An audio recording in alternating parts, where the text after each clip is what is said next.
Today on A Commonly Good MTG, we're playing the top 5 favorite decks of May 2025. This is where I take a look back at last month and pick out my top 5 decks, the ones I enjoyed playing the most. We review who played them and take another look at how awesome they are. If that sounds good to you, then stay tuned to find out more.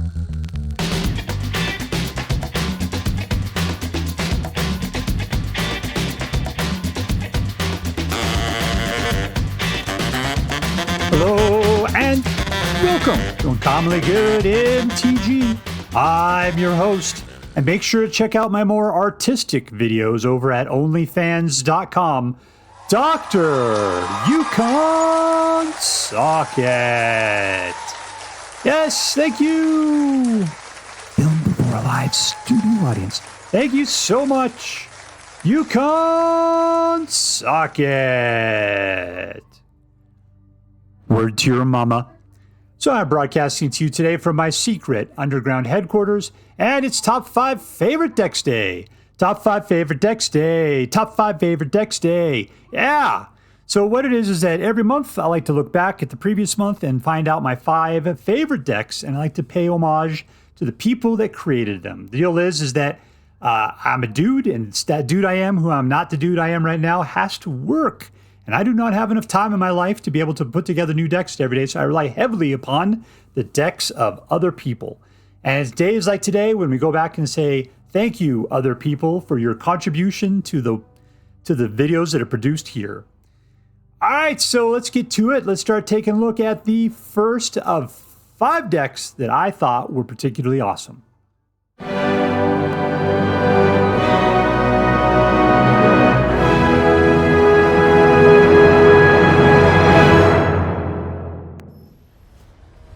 All right, playing against coolspy.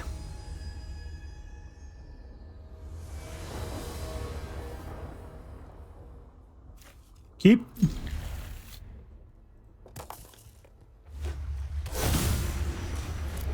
That guy is useless. I'm not even going to try to kill him.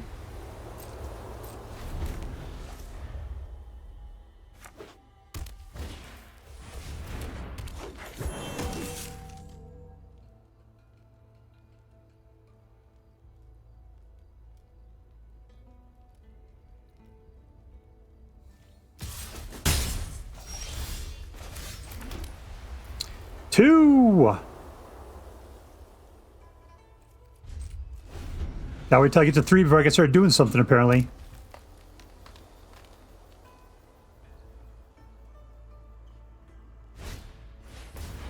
There's something that needs to be delivered from this life.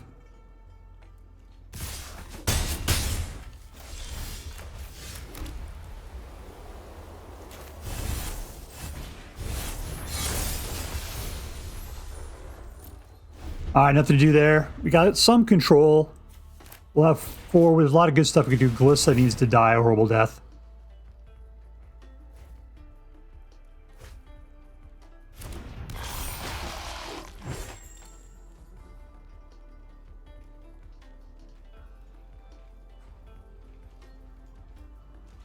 I thought so.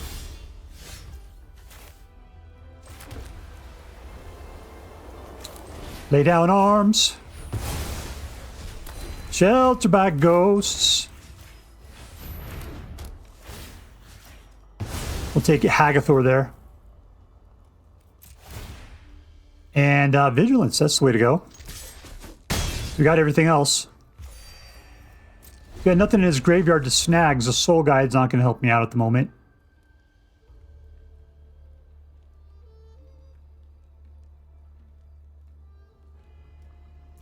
You had the potential for 4 mana.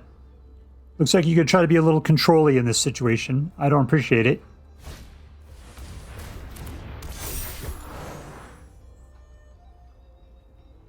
I do appreciate that. That's a good move, because I don't feel like I have to worry about it too much.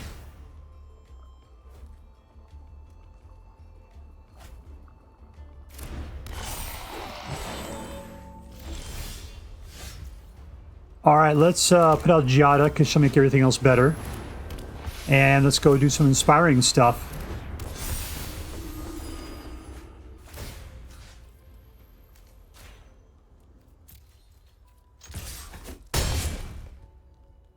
will touch you in icky ways.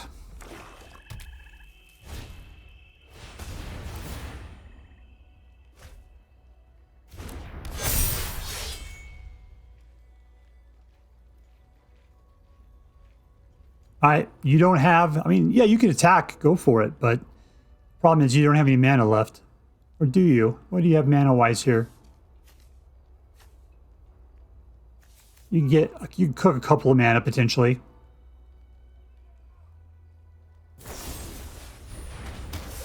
Interesting choice.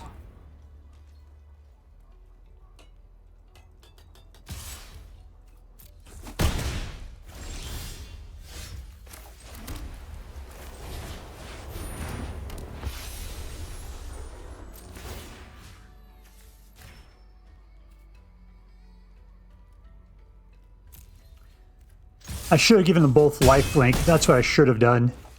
So it's not like I'm blocking or anything. Yeah, I don't care. He's not pulling anything back from the graveyard.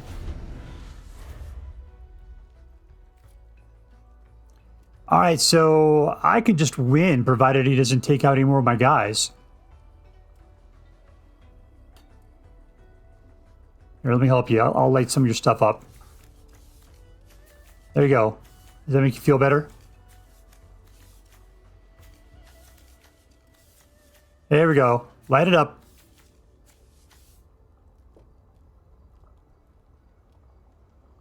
Like, I think you want to go for a creature fight. That's what it seems like you're talking about doing. I don't know why you're touching your cards so much.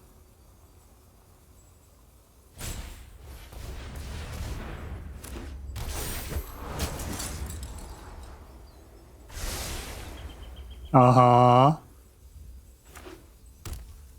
That was a gigantic whiff. Yep, there we go. Victory!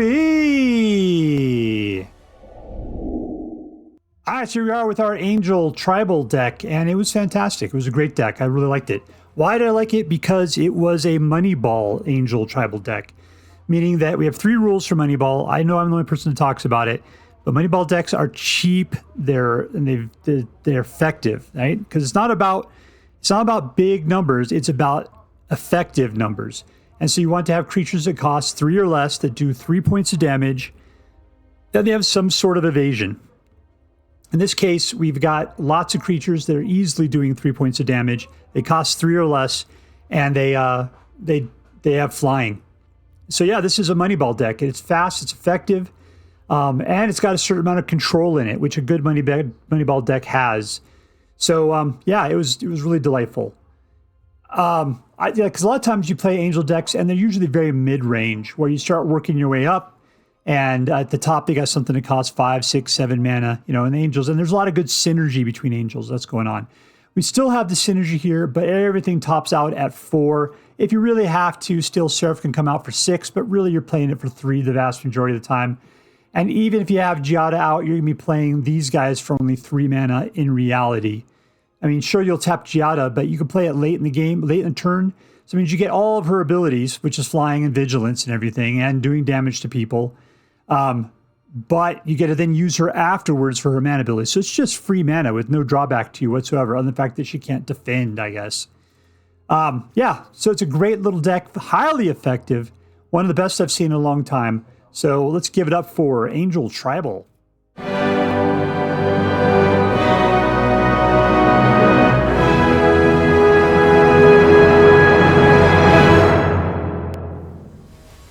I'm playing against PenguinoCurrency. Penguino. We'll keep it.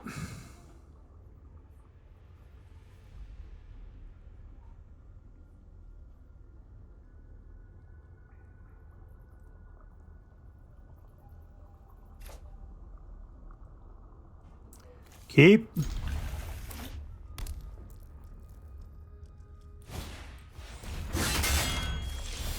All right, single one. Let's put our dude.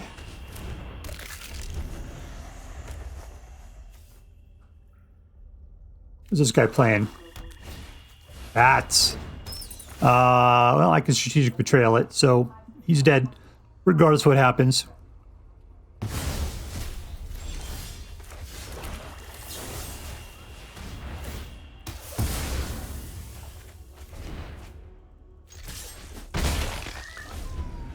All right, discard boy. Looks like you got some Golgari going on there.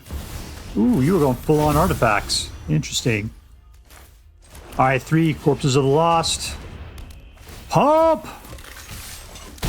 I love Corpses of the Lost. It is such a good card.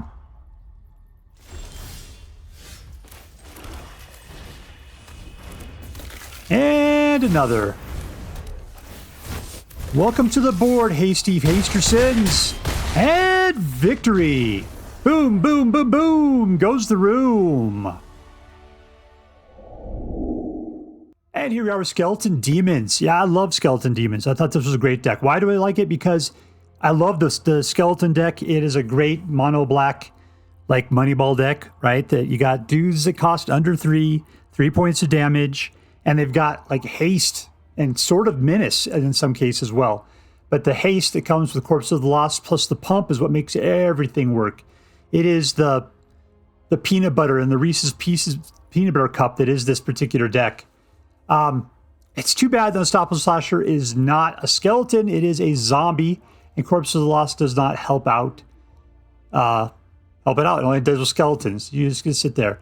It's weird because in a skeleton demons deck, we got a zombie. All right, well, cool. They like to hang out, but it doesn't do anything in particular. It helps with anything else.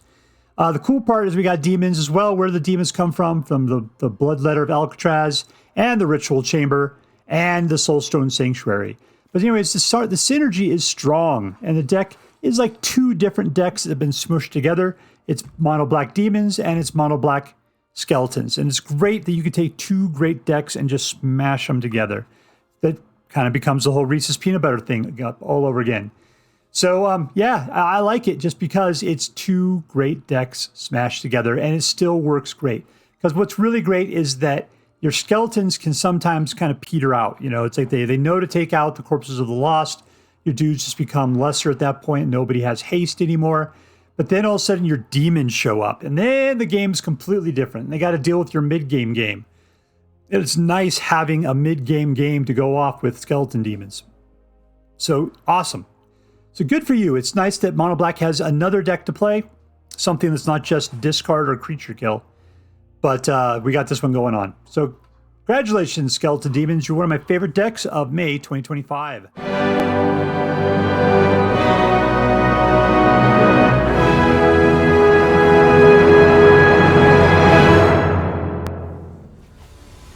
All right, playing against Diogiorno. Diogiorno.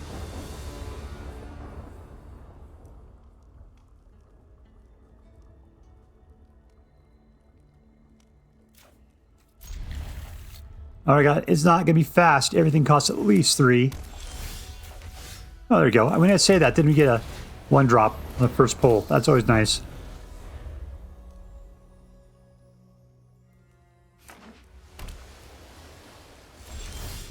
Ooh, another bat.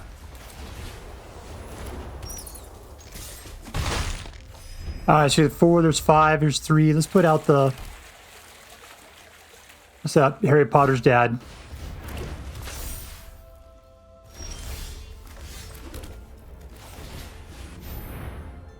I can always remember the name after the game's over. What do they call those things? It's not glimmers. Harry Potter's Dementor things.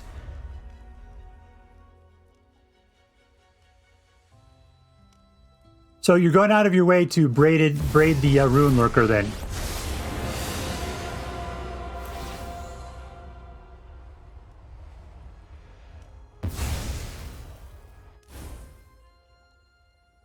All right, you got 1 colorless mana. How's that working out for you? All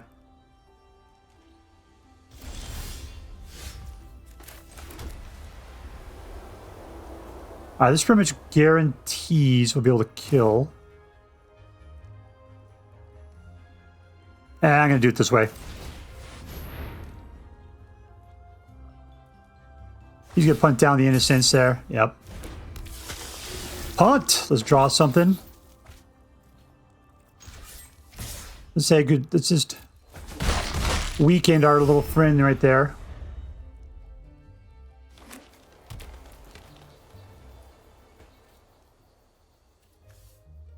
Elspeth Stormslayer is looking good.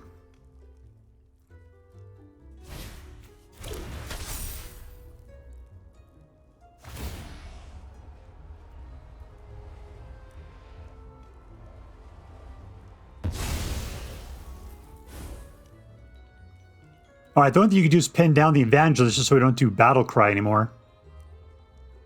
I can also make him super strong with the Elspeth Stormslayer, so we'll probably look at that.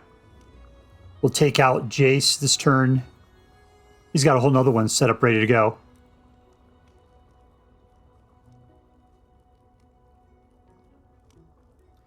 Because he only could pin down two. There were, yeah, two of my guys. I mean, he's not really doing anything.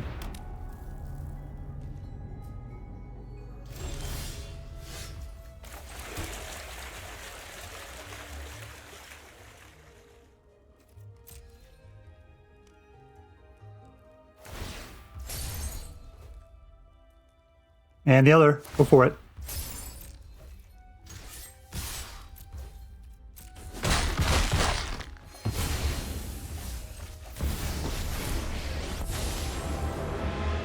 Let's get some dudes out there.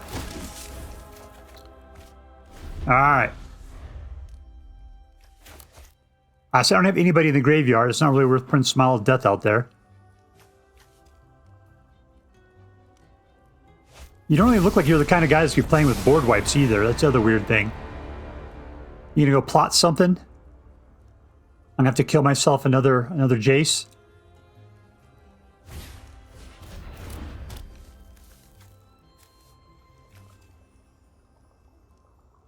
Okay. You're not doing anything. You're just trying very hard to make sure that things aren't being done. This deck is just an anchor.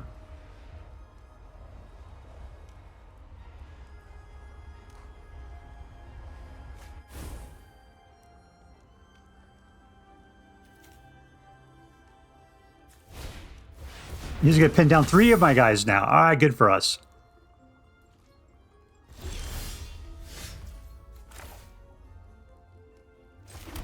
All right, what do we got? 1, 2, 3, 4, 5, 6. That's good.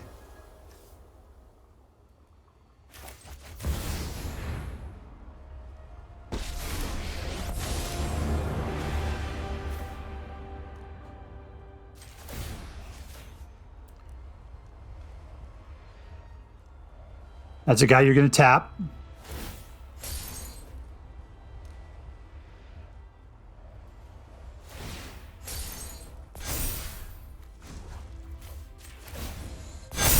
Let's do it that way. And I'll put this guy out too, because we can.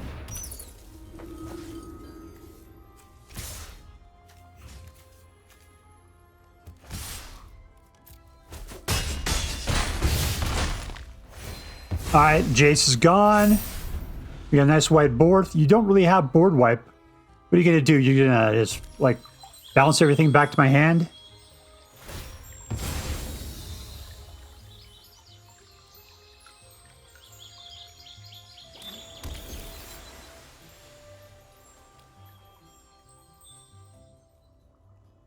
You can pin 3 guys down. You have to wait. No, you're going to pin down 2 at this point. And we win! Victory! Alright, so here we are with Toy Story 2. Let me just say, that last game, I don't even know what that was about there. That guy seemed to have a lot of stuff going on. He was planning on just pinning everything down, and then somehow he was going to win. I just don't think he got his win condition. I think he just got everything else. So, good for us. But the deck did all right. Our deck did fine. Thing is, we didn't get Dollmaker's Shop in this situation, and that's really where this deck kind of shines when you get Dollmaker's Shop. Smile of Death, we didn't have anything in the graveyard. There was no reason to bring things back, but it would have been cool. But we got to make use of the Elspeths like crazy, which was really, really good. You know, the one card I really like in this deck is Authority of the Consuls. I think this is a fantastic deck, a card that I think should be in every white deck. Just that I am playing with, but if anybody else plays with it, they should all rot in hell forever. Anyways, but the rest of the deck, yeah, top shelf, putting out little tiny guys. It's about making guys, lots of guys, making up more guys, and then using the Elspeths to make them really powerful. Virtual Loyalty pumps them all up. Elspeth Stormslayer pumps them up. And we just keep coming in faster than and wider than they can hope for. It's a good deck. It's not super fast. There's not a lot of control, but I did enjoy it quite a bit. Probably because the name of it too, Toy Story 2. It was a good movie. It's a good deck. All right, there you go. One of my favorites for May of 2025.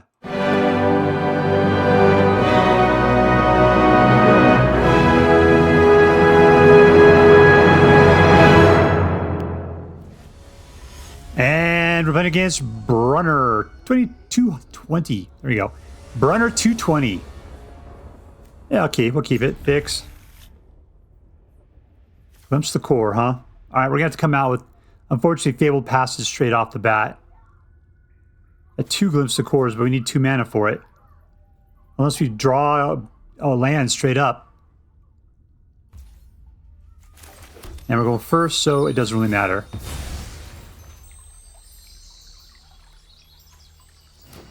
Alright, we can start glimpsing the core next turn. I maybe won't. Yeah, I'll just do it that way. That's fine. Should I just try to go faster? Glimpse the core.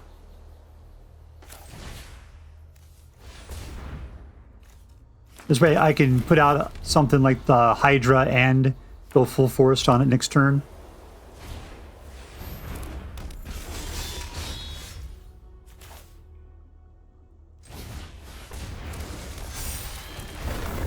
Oh, he's up to 2. He's a 2/2, everybody. Look out. Don't kill him.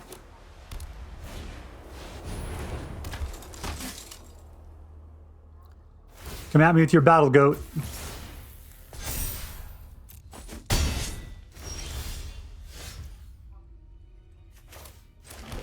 Alright, there's 5.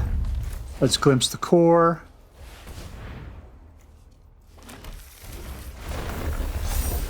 Eight. Was this 3, 4, 5, 6, 7? I got 6 out. I need, I think, 7 to go full on this guy. He'd pretty much win the game at that point. So I need 7. This guy's off to the side. Pick up a 7th mana, things will be interesting. 7.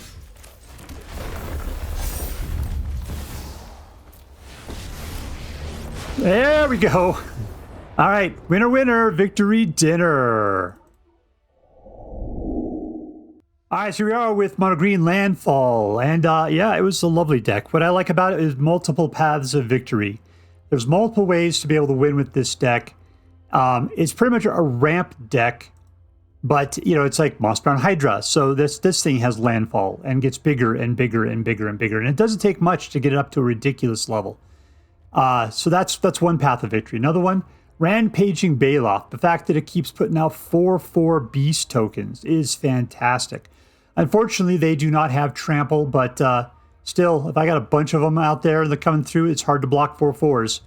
Who else is a path of victory? Nissa is. Given, you know, you get 7 mana, you could drop them down. Nissa down, and then, you know, they all get +1/+1 for each forest you control. And we have tons of forests, tons of them. Other dark cards are in here that deserve special mention is Ugin, which does all right for this particular deck. We don't have a lot of colorless cards coming out. I'm not really sure why Ugin's in here, really. But Ugin's cool. You know, it's just something to do. I'd probably take this out and do something else. Because, you know, what are we going to do? Iron Crag, I guess. So if we do a -11, we can pull potentially 3 Iron Crags and then get rid of three non-land permanents or something. Maybe. That'd be okay.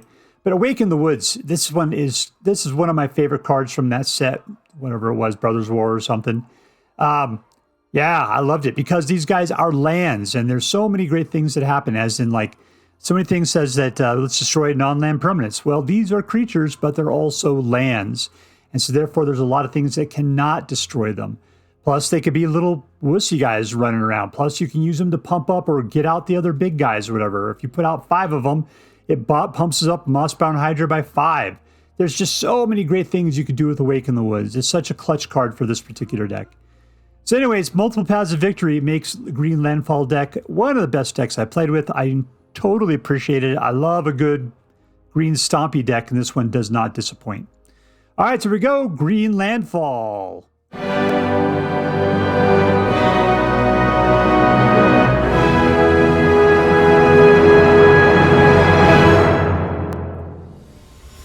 And we're playing against Mythril. Mythril. 3 mana. 1, 2, 2.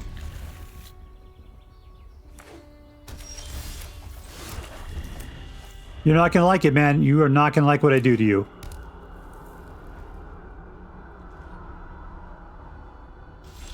Let's soften him up. Let's go for Bandit's Talent.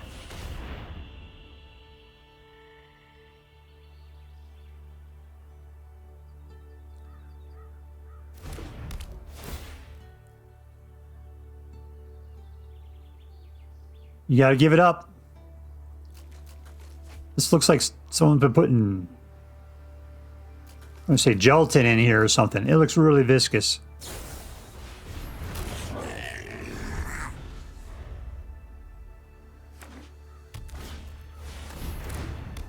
I'm not gonna kill that guy, am I? I3, what can I do to him? Let's just keep going after his cards. That sounds like a fun thing to do.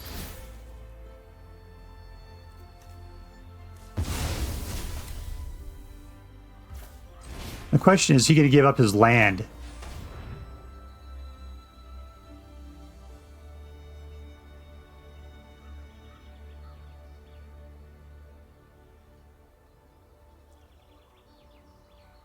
Yep.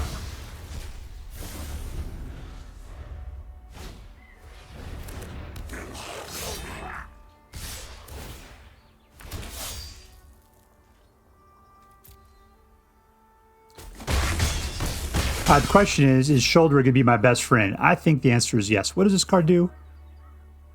All right, so the problem is I don't want him to get another man. Ah, I got 2 shoulders. That's awesome.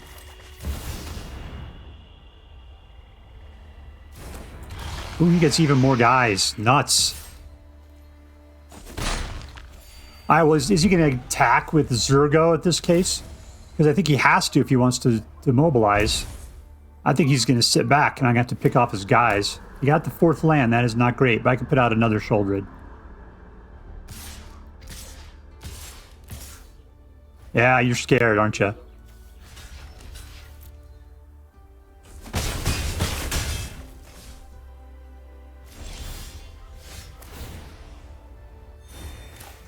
All right, let's go after his hand. Love that. Nope, you don't get to use it. It's gone forever. Let's kill this guy, as one does.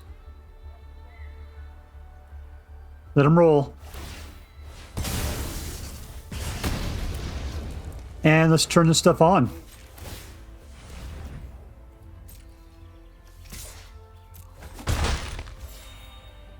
I got more? All right, that's cool. That's 4 right there. Suck it, suckerfish. You're down to 10 between Shouldered and the Bandit's Talents. You're getting ripped apart. Yeah, that's not cool for you, is it? Apparently I'm racist against goblins.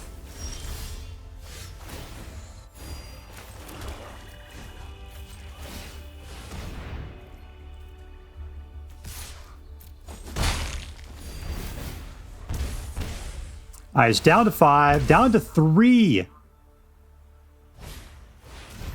I know you're trying so hard.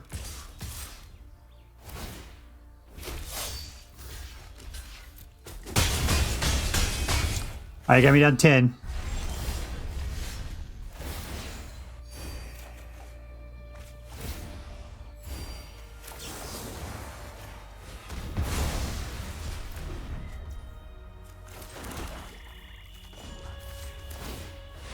All right, let's send the bat in. There we go. And let's let nature take its course. Just grinding them down in horrible, horrible ways. Victory!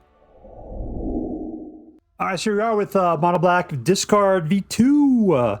And I love this deck. I tell you, the reason why I loved it so much is because I love a good pain deck where your opponent just suffers a death with the cut of 1,000 blades, you know? It's just over and over again, unrelenting. And then there's practically nothing they can do about it because it's just dispersed amongst things that are hard to get to. In this case, it's usually coming from Bandit's Talent.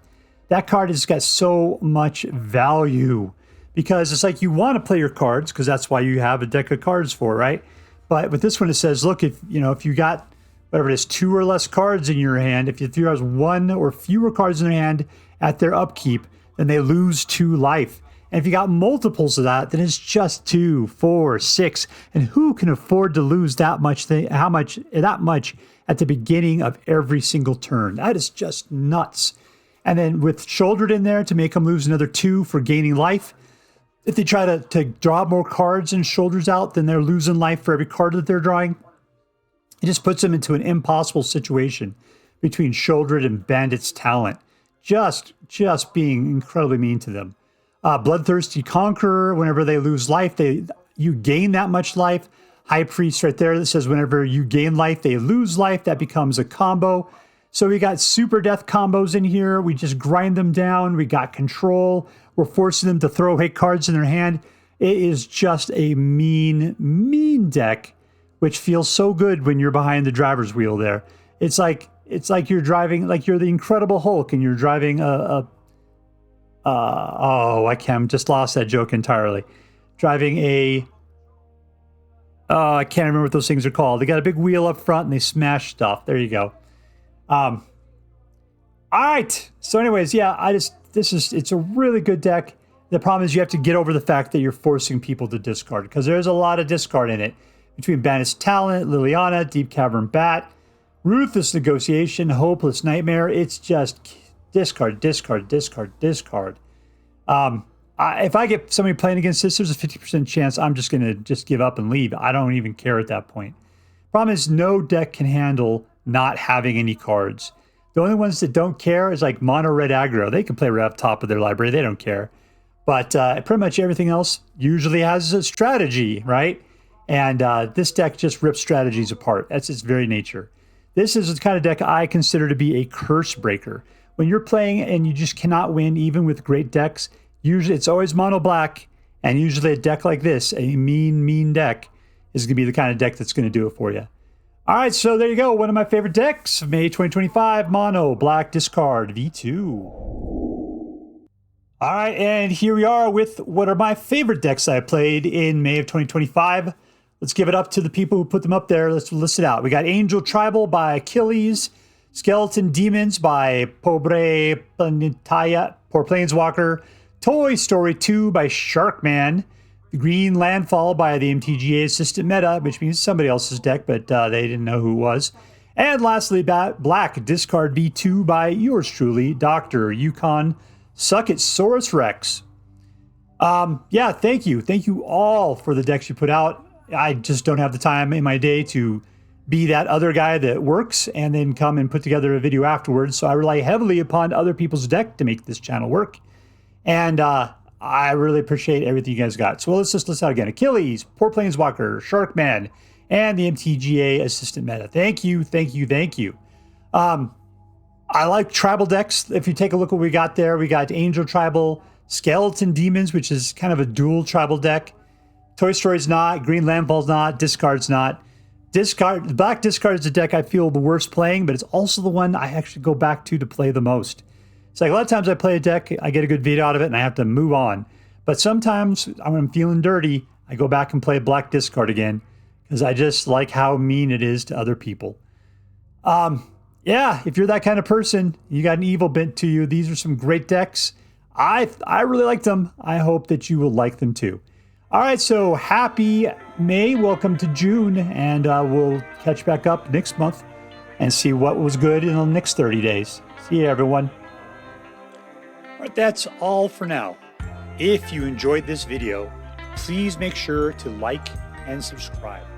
From all of us here in the secret underground headquarters of Uncommonly Good MTG, have a great day. See you next time, Space Cowboys. Later.